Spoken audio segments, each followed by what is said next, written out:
Hey, it's Nikachu, and today we are going to take a look at Magic the Gathering's luckiest moments ever caught on camera. Our first game is going to feature pro player Matt Nass piloting the Hollow One deck. The namesake card for this strategy is a 4/4 creature that costs 5 mana. However, Hollow One costs 2 less to cast for each card you've cycled or discarded this turn. So if you can discard 3 or more cards in a single turn, you get to play the Hollow One for free. We can discard through cards like Street Wraith, which has an ability, cycling, pay 2 life, discard this card, and draw a card. And also Cathartic Reunion. For 2 mana, as an additional cost to cast this spell, discard 2 cards, then draw 3 cards. If you can play a single Hollow One for free, well, it's pretty common. That's what the deck is designed to do. If you can play 2 Hollow Ones, that's lucky.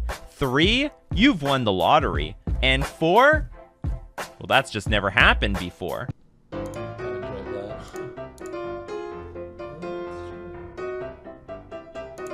think I just discard that. Yeah. Pick your mag.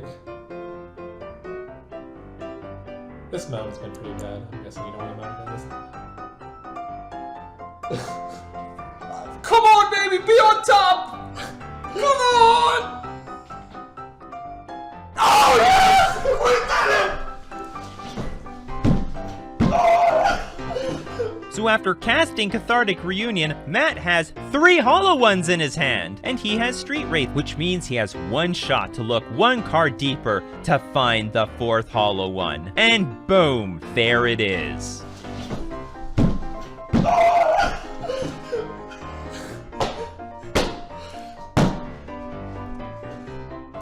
Someone might want to clip BK losing. Yeah, someone call Frank Karsten.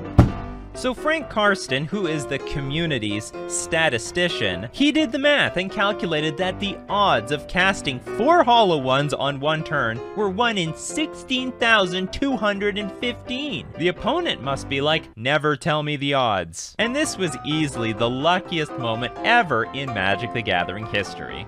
Our next lucky moment takes us back to Worlds of 2007. 2 pro players are facing off in the semifinals, Gabriel Nassif and Patrick Chapin. They're both playing the deck Dragonstorm. It's a burn deck that deals direct damage to your face with burn spells like Incinerate, Rift Bolt, and Shock. But this deck tries to take advantage of the Storm mechanic. When you play this spell, copy it for each spell played before it this turn. So Grape Shot, for example, deals 1 damage to target creature or player. But if 4 spells were cast before it this turn, then you're gonna get 4 additional copies of Grape Shot, dealing 4 more damage. So what makes this game such a hot piece of Magic history? Let's take a look at the action. 8 mana. Powerfire you. You're at 13. Snowcrown is at 3. Grape Shot you for 4. Ignite Memories for 5. I have 5 in my pool. Ignite Memories for 5. What's in Nassif's hand? What are the odds here? Chapin looks pretty happy about this. Right? Grape Shot, Ignite Memories. So there's a 1 and a 2 in there. This is going to be close. Any responses? Gabe, just Ignite Memories is fatal, right? Ignite Memories, he's at 9. Basically needs to go 0 for Ignite Memories. If he ever hits Ignite Memories, he's gonna die. Memories and hit right. So what's gonna make today's game so dramatic is the card Ignite Memories. For 5 mana, target player reveals a card at random from his or her hand. Ignite Memories deals damage to that player equal to that card's converted mana cost. So if you reveal a card that costs 2 mana, you're gonna take 2 damage. But if you reveal a card that's like 9 mana, you take 9 damage. Nassif is sitting at 9 life, with 3 cards in hand, which are Rite of Flame, which is worth 1 damage, Grape Shot, which is worth 2 damage, but also Ignite Memories that costs 5 mana is going to deal him 5 damage. There's a 1 in 3 chance of finding that Ignite Memories, and Patrick gets 5 tries. Nassif's life total would go from 9 down to 4, and even if Patrick's remaining 4 copies all chose Rite of Flame for 1 damage, that would be enough for him to win. Gabrielle Nassif, your fate now lies in the roll of a die. If he ever hits Ignite Memories, Go he's for gonna Ignite die. Memories and hit right. So, 1, 2, 3, 4, 5, 6. Yeah. 2. This one. Grape shot. Gabe's Okay, still in 7. it. 7. He's gonna have to shuffle every time. If Pat ever hits the Ignite Memories, I believe this game is over. 1, And he 2, can only 3, 4, 5, afford 6. One more grape shot. I think 2. Great shot. Oh, there's the grape shot. He's at 5 with 3 5. more coming. 1, 2, 3, 4, 5, 6. Just missed the Ignite Memories, and Gabe's still got a shot. Peels it out. What is it? What is it? You have how many copies left? 3 more. Oh, this is the third. This is the third. 2 more. Grape, Grape shot. shot. He's still in it. It's got to be right. Can Nassif go runner? Nassif will 1 in untap 9. 1 in 9 shots. 1, 2, 3, 4, 5, 6. 4. Yes! Oh, it's alive! He's still alive! I want one more time. Chafin can't believe this is happening. It's like you mulligan 1, 2, before. 3, 4, 5, 6. If he hits the Rite of Flame. And you gotta flip it though. No peeking. I gotta see too. Slam it.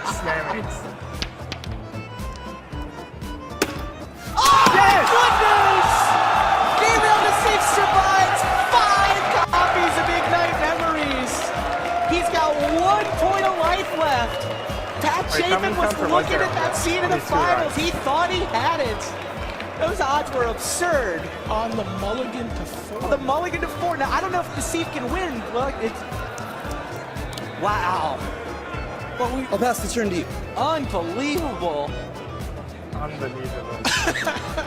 So Frank Karsten ran the math, and the odds of Gabrielle Nassif surviving 5 copies of Ignite Memories was only 10.7%. That's worse than the odds of getting diarrhea at Taco Bell. And that Taco Bell will burn more than Ignite Memories. So Nassif's down to 1 life, which means he's gotta act quickly because any top deck kills him. For 4? Yeah. All right. Yeah. I'm a 13. Brings Chapin to 13, effectively 8 thanks to the Dragon. And it's Ignite Memories for Ignite Memories you 5 times. 5 What times. mana? At 6, 7, 2, and 5. You have 1, 2, 3, 4, 5, 6, 7. Okay. Ignite how many times? 5. 5 times. Just like you, Pat. and he's still got a dragon. Chapin is smiling. Oh! 2 8s and a 9. Gabriel Nassif does it. Nassif was able to cast 5 copies of his own Ignite Memories against Patrick Chapin. But Patrick revealed Dragonstorm and 2 copies of Bogard and Hellkite, which means he's gonna take at least 8 damage 5 times. Nassif probably feels like he stole that game, but what he stole was a dramatic piece of Magic history. Our next match is so lucky that it cannot be quantified with math. The game features pro players Owen Turtenwald versus the great one, Bob Maher Jr. The situation is this. The players are playing Vintage, which is the oldest format where anything goes. Owen, however, is stuck on 2 lands with nothing to do. Bob at least has a Dark Confidant in play, which says at the beginning of your upkeep, reveal the top card of your library and put that card into your hand. You lose life equal to its converted mana cost. So if you reveal a land or a 0 mana spell, you won't lose any life. But if you reveal something like Force of Will, which costs 2 blue plus 3 generic, well, you're gonna lose 5 life. But like the card says, greatness at any cost. But there's one more important detail you all need to know. Bob Maher Jr. designed this card. Bob got first place at a special invitational tournament, where the winner got to design their own Magic card. In fact, that's Bob on the card. There he is. So will Dark Confidant bring Bob extra cards to bury his opponent Owen Turtenwald in the finals of this vintage championship? Let's go take a look at the action. Oh! Looks like Bob's gonna win this game, and my prediction about red Few moments later. get back up to 7. But since the restriction of thirst, the format is just so much slower. 12 seconds later. No. Oh! 10 seconds later. Gear effects. Library just gains a lot of value. Ooh! 5 ball. I'll take it. Yeah. 5. Later. Predator. Okay, yeah, that makes sense. Right. Black there obviously does not chill with Right. Mar does not play anything else. Oh! Well, that's the game. Oh my god. Wow. That'll be your match. Owen is our champ. Greatness at any cost, huh? Owen Turtenwald literally shuffled up his deck, drew a random hand of cards, did nothing, and became a vintage champion. How often do you win a game because your opponent loses to a card they designed? Maybe if he did not make this card, this game could end differently. Well, that's my video for today. Which of these games do you think were the luckiest? Let me know in the comments section below. So smash like for good luck, and don't forget to subscribe to my channel, because you'll open the best cards when you're subscribed.